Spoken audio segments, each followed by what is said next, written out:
أما بعد أعوذ بالله من الشيطان الرجيم بسم الله الرحمن الرحيم قل هو الله أحد الله الصمد لم يلد ولم يولد ولم يكن له كفوا أحد وقال الله تبارك وتعالى سبح اسم ربك الأعلى الذي خلق فسوى والذي قدر فهدى والذي أخرج المرعى فجعله غثاء أحوى سنقرئك فلا تنسى إلا ما شاء الله. وقيل في حديث رواه عمر رضي الله تعالى عنه قال سأل جبريل من نبينا صلى الله عليه وسلم يا محمد أخبرني عن أماراتها قال النبي صلى الله عليه وسلم أن تلد الأمة ربتها وأن ترى الحفاة العراة العالة رعاء الشاء يتطاولون في البنيان أو كما قال عليه الصلاة والسلام صدق الله العظيم وصدق رسوله النبي الأمين المتين الكريم ونحن على ذلك لمن الشاهدين والشاكرين والحمد لله رب العالمين.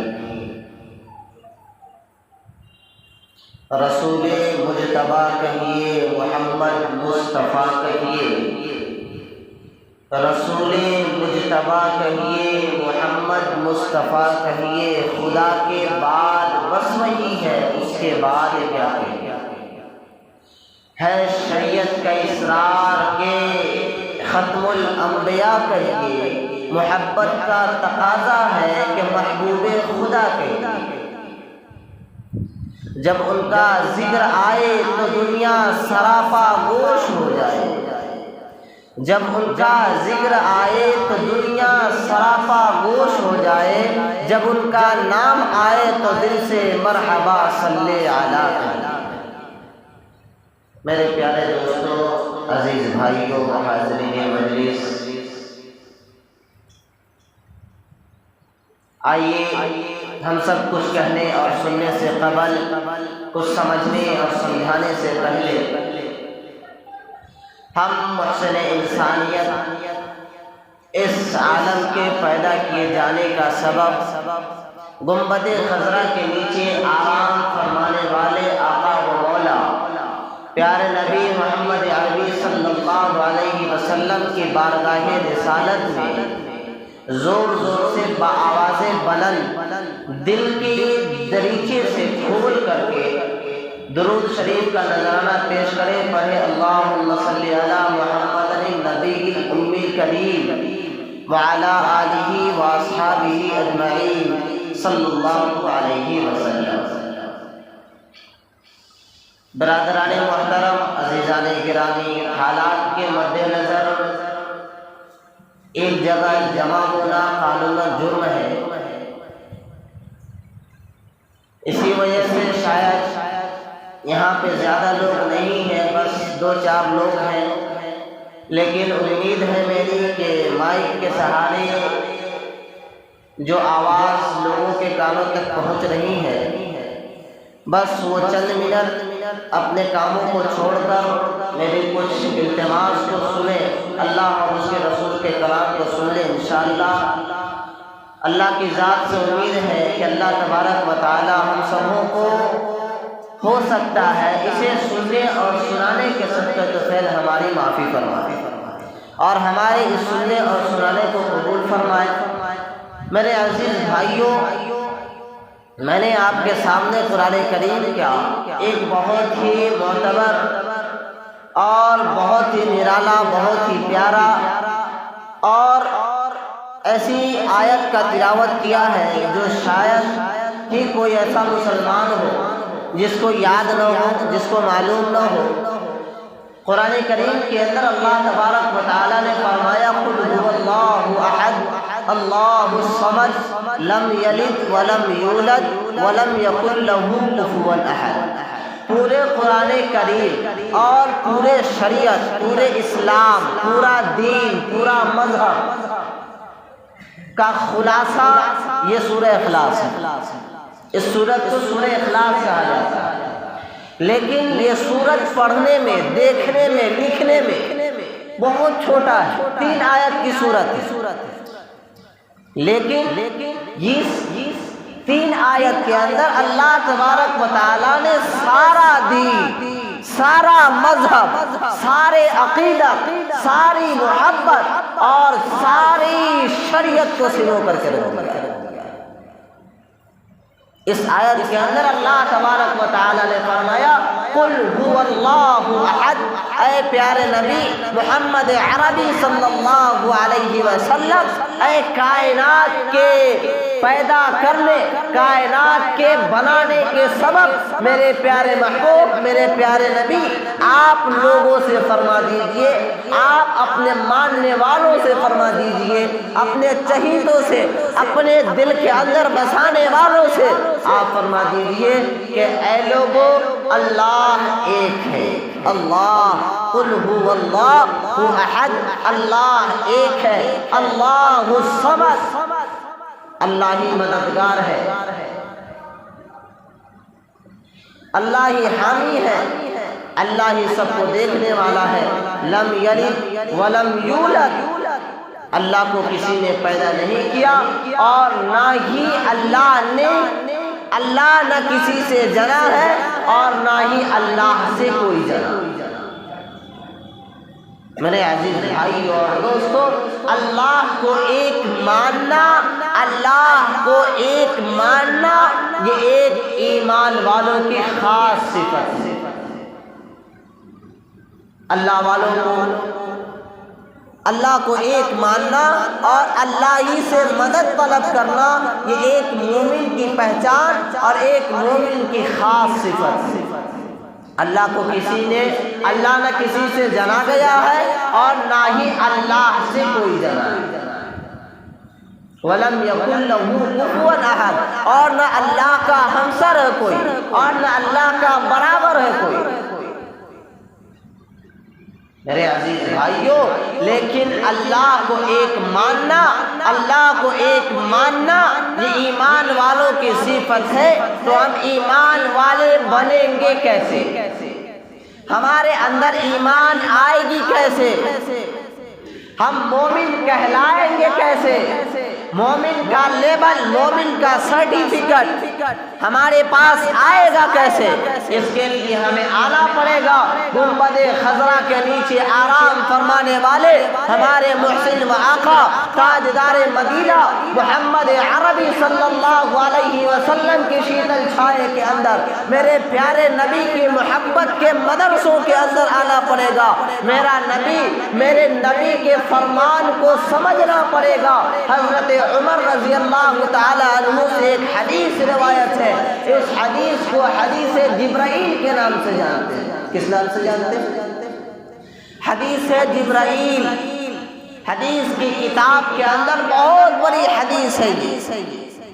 اس حدیث کے متعلق فضیلتیں بھی آئی ہیں کہ کوئی انسان اس حدیث کو یاد کر لیتا ہے تو اس کی کچھ فضیلتیں۔ تو حدیث جبرائیل حدیث کی کتابوں میں ہے۔ حضرت عمر رضی اللہ تعالی عنہ اس حدیث کو بیان فرماتے ہیں، ذرا سا غور سے سنیں گے میرے اس کلام کو۔ بس میرا موضوع چھوٹا ہے، تھوڑے وقت میں آپ لوگوں کو رخصت کر دوں گا اور عشاء کے وقت تک انشاءاللہ رخصت کرنا ہے۔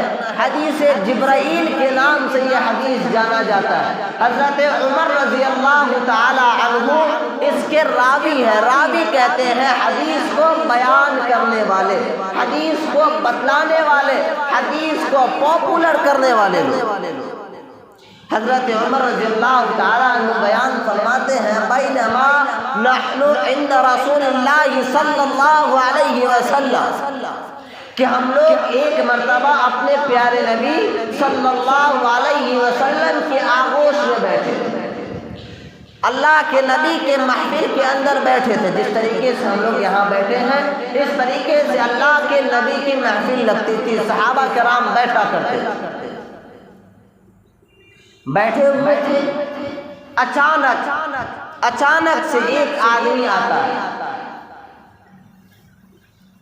اور بڑی تیزی کے ساتھ آتا ہے، آ کر کے پورے صفوں کو چیرتا پھاڑتا بیچ سے سامنے سے آتا ہے اور آ کر کے اللہ کے نبی کے سامنے ہمارے محمد عربی صلی اللہ علیہ وسلم کے سامنے آ کر بیٹھ گیا۔ حضرت عمر رضی اللہ تعالیٰ عنہ فرماتے ہیں کہ اس انسان کو دیکھ کر ایسا لگ رہا تھا کہ وہ انسان بہت دور سے سفر کر کے آیا۔ کہاں سے؟ بہت دور سے سفر کر کے آیا۔ لیکن آگے فرماتے ہیں کہ وہ انسان اس طریقے سے آیا اور آ کر کے اللہ کے نبی کے سامنے بیٹھ گیا۔ بیٹھنے کے بعد ہم لوگوں کو ایسا لگا کہ وہ انسان بہت دور سے سفر کر کے آ رہا ہے، لیکن عجیب بات یہ تھی کہ انسان جب سفر کر کے آتا ہے تو اس کے سر کے اوپر گرد و غبار ہوتے ہیں، کپڑا میلا ہو جاتا ہے، انسان تھوڑی سی تھکاوٹ محسوس کرتا ہے، آرام سے بیٹھتا ہے، سکون لیتا ہے۔ جب وہ آدمی آ کر کے بیٹھا تو اس کے بدن کے اوپر سفر کے اثرات ظاہر ہی نہیں ہو رہے، یعنی ایسا معلوم نہیں ہو رہا تھا کہ انسان سفر کر کے آیا۔ ارے ہم لوگ جب سفر کرتے ہیں، راستہ چلتے ہیں، ٹوپی گندی ہو جاتی ہے، کپڑا گندا ہو جاتا ہے، چہرے پہ مٹی آ جاتی ہے، کتنا ہی بڑا آدمی آئے لیکن سمجھ میں آتا ہے کہ یہ آدمی راستے سے آ رہا ہے، اتنا تو سمجھ میں آ جاتا ہے۔ حضرت عمر رضی اللہ تعالیٰ عنہ فرماتے ہیں کہ وہ شخص بھی جب آیا تو اس کے تیزی اور اس کے رفتار کو دیکھ کر کے ہم صحابہ کو یہ سمجھ میں آیا کہ یہ انسان سفر کر کے آ رہا ہے، لیکن جب اس کے شکل کو دیکھا اور جب اس کے حلیہ کو دیکھا، اس کی کیفیت کو دیکھا تو پھر ایسا نہیں لگ رہا تھا کہ وہ انسان سفر کر کے آ رہا ہے۔ بدن صاف، کپڑا صاف، چہرہ صاف، ٹوپی صاف، داڑھی صاف، بال صاف، ہر چیز صاف۔ جب انسان آیا تو آ کر کے اللہ کے نبی کے سامنے بیٹھا، اس طریقے سے بیٹھا کہ اپنے رکبے کو، اپنے گھٹنا کو اللہ کے نبی کے گھٹنے سے ملا دیا۔ اللہ کے نبی کے گھٹنے سے سجدہ میں ہم لوگ جب جاتے ہیں، بیٹھتے ہیں قوما کے اندر، دونوں پیر کو اس طریقے سے موڑتے ہیں نا، تو موڑ کر کے ایسے بیٹھتے ہیں، یہ گھٹنا نکلا ہوتا ہے۔ وہ انسان آیا، اللہ کے نبی اس طریقے سے بیٹھے تھے، اپنے گھٹنے کو بھی اس طرح موڑ کر بیٹھا اور بیٹھ کر کے اللہ کے نبی سے اس گھٹنے کو ملا دیا۔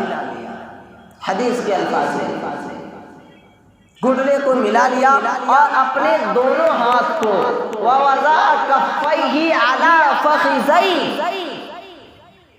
اپنے دونوں ہتھیلیوں کو اللہ کے نبی کے زانوں کے اوپر رکھ دیا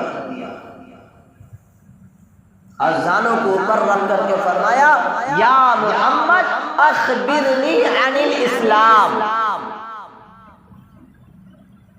اے محمد عربی صلی اللہ علیہ وسلم آپ ہمیں اسلام کے بارے میں بتائیں، اسلام کیا ہے؟ واٹ از اسلام؟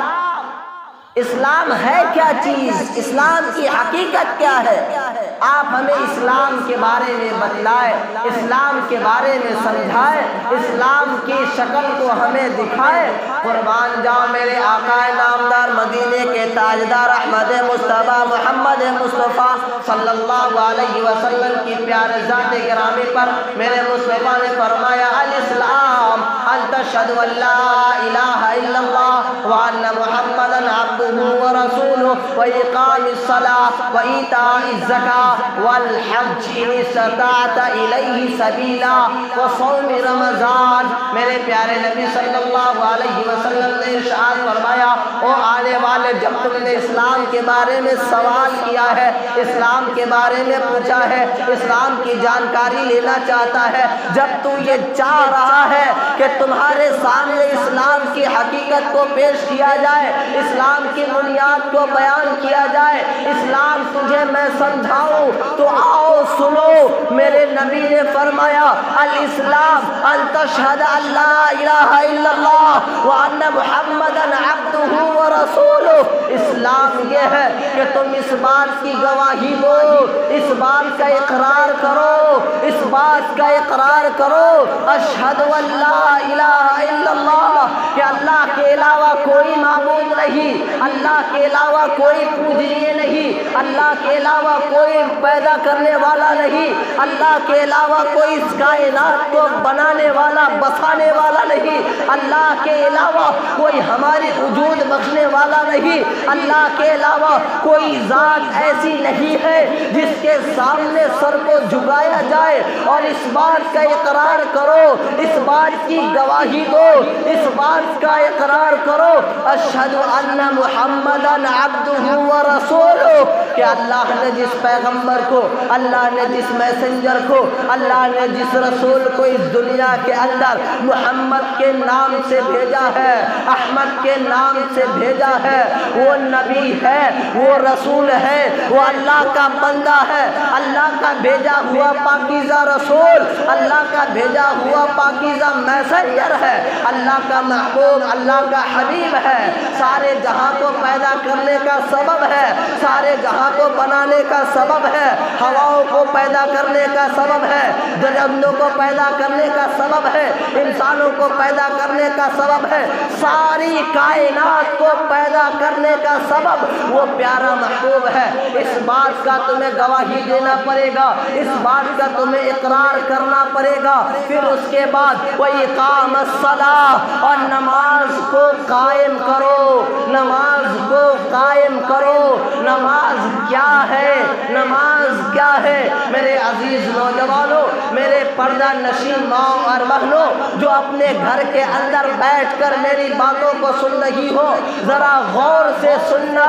میں جو حدیث تمہارے سامنے پیش کر رہا ہوں سارا اسلام کا خلاصہ ہے، سارے اسلام کا یہ خلاصہ ہے۔ میرا نبی فرماتا ہے پہلے نمبر پہ مومن ہونے کے لیے، اسلام والا بننے کے لیے، مسلمان ہونے کے لیے، مومن کہلانے کے لیے، جنت کا حقدار بننے کے لیے، اللہ کے رحمت کا اور اللہ کے جود کا، اللہ کی مہربانی کی امید لے کر کے زندگی گزارنے کے بعد موت کے گلے لگنے والوں کے لیے یہ بات کھلے عام ہے، سرے عام ہے کہ تم اس بات کی گواہی دے لینا پہلے اپنی زندگی کے اندر، اپنے چلتے سانسوں سے لے کر کے اپنے کھلے الفاظ میں اپنے دل کے اندر اس بات کو بیٹھا کر اس بات کی گواہی دے لینا اشہد ان لا الہ الا اللہ، اللہ کے علاوہ کوئی ذات ایسی نہیں ہے جس کے سامنے سر کو جھکایا جائے، جس کے سامنے سجدہ کیا جائے، اور پیارے نبی صلی اللہ علیہ وسلم اس کائنات میں سب سے آخری، سب سے پیارے ہمارے نبی، اس بات کا اقرار کرنا ہوگا۔ پھر اس کے بعد اللہ کے نبی نے فرمایا وَإِقَامِ الصَّلَاةِ، نماز قائم کرو۔ نماز کیا ہے؟ نماز دعا ہے۔ نماز عربی لفظ میں آتا ہے الصلاۃ، وَإِقَامِ الصَّلَاةِ، اور صلاۃ کا معنی آتا ہے دعا۔ کیا؟ ذرا سا دعا۔ نماز پوری کی پوری دعا ہے۔ اللہ نے ہم مسلمانوں کو، ہم ایمان والوں کو، اس امت محمدیہ کو ایک ایسا تحفہ عطا فرمایا قسم خدا کی کہ انسان چاہے جتنی مشکلوں کے اندر ہو، انسان چاہے جتنی پریشانیوں کے اندر ہو، اگر وہ اللہ سے محبت کرتا ہے، پنجگانہ نمازوں کی پابندی کرنا شروع کر دے، اللہ اس سے راضی ہو جائے گا، اللہ اس کی پریشانیوں کو دور فرما دے گا۔ ہم نمازوں کے اندر جب نیت باندھتے ہیں تو نماز کے اندر سب سے پہلے جو جملہ ادا کیا جاتا ہے اللہ اکبر، بڑی عاجزی کے ساتھ، بڑی بڑی انکساری کے ساتھ، بڑی دلجوئی کے ساتھ انسان اللہ کا نام لیتا ہے۔ اے اللہ تجھ سے بڑا کوئی نہیں ہے، اے اللہ تجھ سے طاقتور کوئی نہیں ہے۔ ہم تیرے سامنے سر جھکانے کے لیے ایک نادار بندہ بن کر کے آئے ہیں، ایک کمزور بندہ بن کر کے آئے ہیں۔ سبحان رب سبحانک اللہم و بحمدک و تبارک اسمک و تعالی جدک و لا الہ غیرک۔ اے اللہ تیری ذات بڑی ہی پاک ہے، بڑی ہی عالی مرتبت ہے، بڑے ہی عظمتوں کا حامی ہے، تو ہی ہمارا مدد کر سکتا ہے۔ الحمدللہ رب العالمین الرحمن الرحیم مالک یوم الدین۔ اے اللہ ہم تیری تعریف بیان کر رہے ہیں، ہم تیری حمد و ثنا کر رہے ہیں، تو ساری کائنات کی پرورش کرنے والا ہے۔ الرحمن الرحیم تو ایسا رحم کرنے والا ہے جس جیسا رحم کرنے والا کوئی نہیں ہے۔ مالک یوم الدین اس دن کا تو مالک ہے، اس دن کا تو خالق ہے، اس دن کا تو جج ہے، جس دن کے اندر کسی کا فیصلہ نہیں چلے گا، صرف واحد تیرا فیصلہ چلے گا۔ اللہ اکبر کے الف سے لے کر کے سلام علیکم ورحمۃ اللہ کے ہاں تک اللہ سے انسان دعا کرتا ہے، اللہ سے انسان مانگتا ہے، اپنی پریشانیوں کا حل مانگتا ہے، اپنی بے بسی کا حل مانگتا ہے، اللہ سے رحم کی بھیک مانگتا ہے۔ میرے عزیز نوجوانوں، میرے پردہ نشین ماں اور بہنوں، زیادہ وقت نہیں ہے، بات زیادہ کہنی ہے، مجھے اس موضوع پر جانا ہے جس کے لیے میں نے آج ارادہ کیا ہے۔ نماز آج میری موضوع نہیں ہے، لیکن میرے عزیز ماں اور بہنوں، میرے عزیز نوجوان بھائیوں، تم بھی سنو سمجھو، اپنے آپ کو سنبھالو، اپنے آپ کو ایک ایسے راستے پر لے آؤ جس کے متعلق میرے مصطفیٰ نے فرمایا فمن جس نے اس راستے کو اختیار کیا وہ جنت میں چلا جائے گا۔ میرے عزیز بھائیوں نماز کو اختیار کرو، نماز کو اختیار کرو۔ آگے میرے مصطفیٰ نے فرمایا وَإِقَامِ الصَّلَاةِ وَإِيتَاءِ الزَّكَاةِ، اور جس انسان کے پاس مال ہو، جس انسان کے پاس مال ہو، مال کا نصاب کیا ہے میں نے آپ کو اس سے پہلے بتلا چکا ہے، اگر معلوم نہ ہو تو آپ بعد میں پوچھ سکتے ہیں۔ اپنے مالوں کا زکوٰۃ دینا اسلام ہے، اپنے مالوں کا زکوٰۃ ادا کرنا اسلام کی بنیاد ہے۔ وَتَصُومُ رمضان، رمضان کے روزے رکھنا، رمضان میں بھوکا پیاسا رہنا، اپنے اللہ کی رضا کو تلاش کرنا اسلام کی بنیاد ہے، اسلام کا جڑ ہے۔ وَتَحُجَّ الْبَيْتَ إِنِ اسْتَطَعْتَ إِلَيْهِ سَبِيلًا، اور اللہ کے گھر کا حج کرنا، بیت اللہ جا کر کے 7 چکر لگا کر کے اللہ کے گھر کا حج کرنا،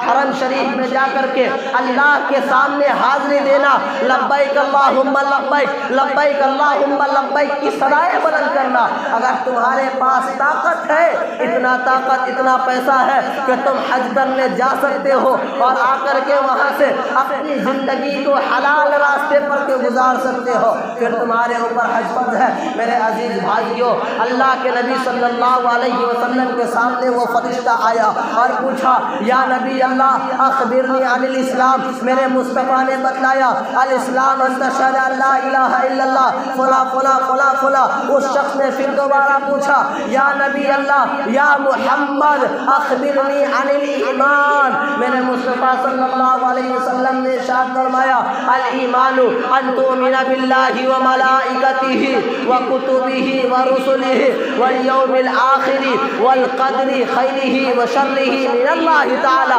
والبعث بعد الموت۔ میرے عزیز نوجوانوں، وہ شخص جب آیا اور آ کر کے جب میرے مصطفیٰ سے پوچھتا ہے کہ آپ اسلام کے بارے میں بتائیں، میرے مصطفیٰ نے جب اسلام کے بارے میں بتایا، وہ شخص کہتا ہے آپ نے سچ کہا، آپ نے سچ کہا۔ صحابہ کرام فرماتے ہیں، حضرت عمر رضی اللہ تعالیٰ عنہ فرماتے ہیں کہ جب اس شخص نے یہ جملہ ادا کیا کہ آپ نے سچ کہا ہے تو تمام کے تمام صحابہ چونک گئے۔ بھائی ہم سے کوئی سوال کرے اور آ کر کے پوچھے کہ مولوی صاحب آپ اسلام کے بارے میں بتائیں، ہم اس کو اسلام کے بارے میں بتائیں فلاں فلاں فلاں فلاں، پھر وہ انسان کہے کہ نہیں آپ سچ بول رہے ہیں، تو کچھ تو ذہن کے اندر بات آئے گی نا کہ آخر یہ پوچھا کیوں، بات آئے گی کہ نہیں آئے گی؟ جب اس کو معلوم تھا اور جب یہ جان رہا کہ یہ بات سچ ہے تو پھر آ کر کے موٹی محفل کے اندر پوچھنے کا کیا مطلب؟ وہ بھی محفل کے اندر پوچھنے کا کیا مطلب؟ حضرت عمر رضی اللہ تعالیٰ عنہ فرماتے ہیں کہ جب اس شخص نے یہ جملہ ادا کیا صدقتا، تو ہم لوگ چونک گئے کہ آخر یہ پوچھ بھی رہا ہے اور پھر میرے نبی کی تصدیق بھی کر رہا ہے۔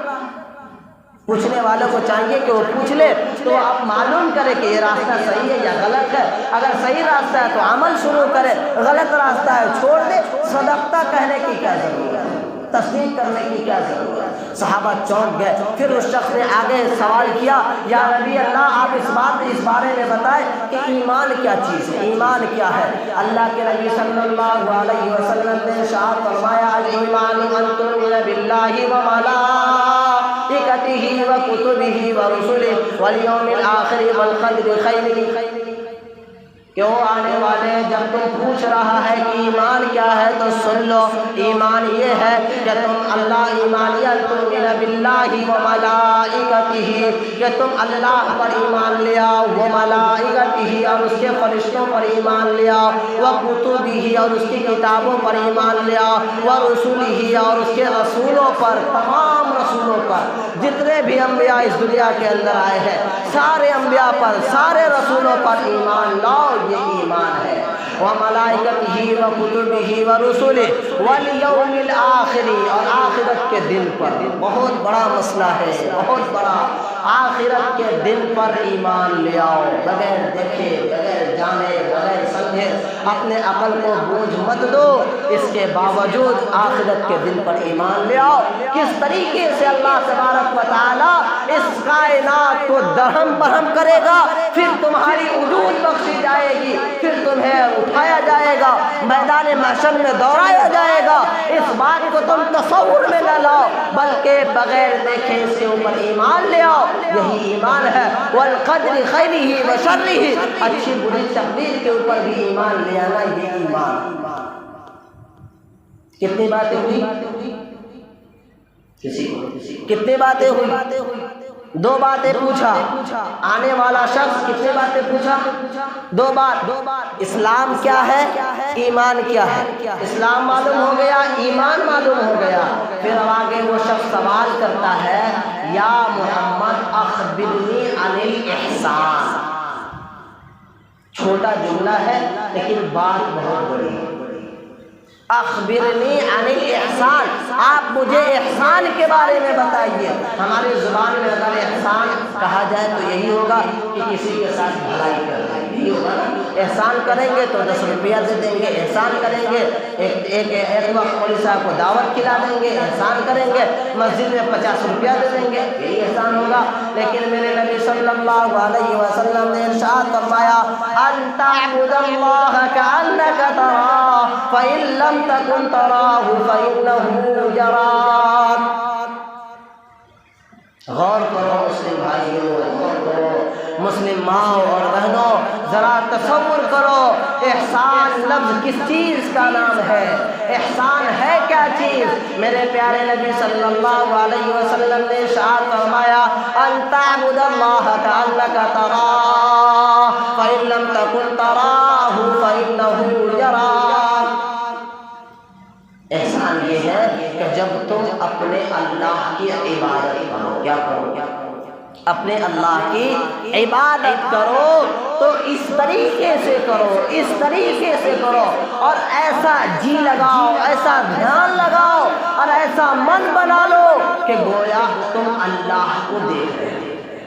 اللہ دیکھ، نماز پڑھتے ہیں، نماز کے اندر آدمی نیت باندھتا ہے، نیت باندھنے کے بعد کہاں دیکھنا ہے؟ کو سجدے کی جگہ پہ دیکھ رہا ہے۔ یہ تصور ہو کہ ہمارا سامنے ہمارا پروردگار ہمارے سامنے، یہ تصور۔ لیکن دوسرا آپشن آیا کہ ہر مومن کے بس کی بات یہ نہیں ہے، مجگاواں کے مسلمانوں کی بس کی بات یہ نہیں ہے۔ اس بات کا تصور کر لے کہ ہم اللہ کو دیکھ رہے ہیں، تو اللہ کے نبی نے دوسری جگہ بتایا، فَإِن لَّمْ تَكُن تَرَاهُ فَإِنَّهُ يَرَاكَ۔ اگر تم اس بات کا تصور نہیں کر سکتے ہو کہ ہم اللہ کو دیکھ رہے ہیں، اس بات کا فیلنگ تمہارے اندر نہیں آ سکتا کہ تم اللہ کو دیکھ رہے ہو، تو کم سے کم اتنا تو سمجھ لو کہ اللہ ہمیں دیکھ رہا ہے۔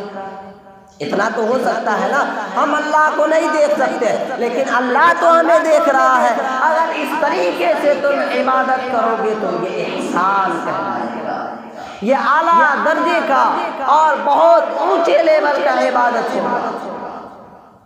ایک بات آپ سمجھے کہ یہ بات تو ہم نے جہاں تک پڑھا اور سنا ہے وہ یہ ہے کہ یہ بات نماز کے متعلق ہے، لیکن اگر آپ ذرا سا تصور کریں، ہم لوگ زکوٰۃ دیتے ہیں، صدقہ کرتے ہیں، لوگوں کے ساتھ بھلائی کرتے ہیں۔ ایک بہت بڑی بیماری ہے کہ ہمارے اندر یہ بات آتی ہے کہ ہم اگر 10 روپیہ کسی کو دے رہے ہیں تو وہ 10 روپیہ اس طریقے سے دیتے ہیں کہ 10 کو لوگ ہم کو دیکھ رہے، 10 آدمی ہم کو دیکھ رہے کہ فلاں صاحب اتنا پیسہ دے رہا ہے، فلاں صاحب مسجد کو چندہ دیا ہے 50 روپیہ، نام لکھا جائے، اعلان کیا جائے۔ میرے عزیز نوجوانوں، ذرا غور کرنا اس لفظ کے اوپر۔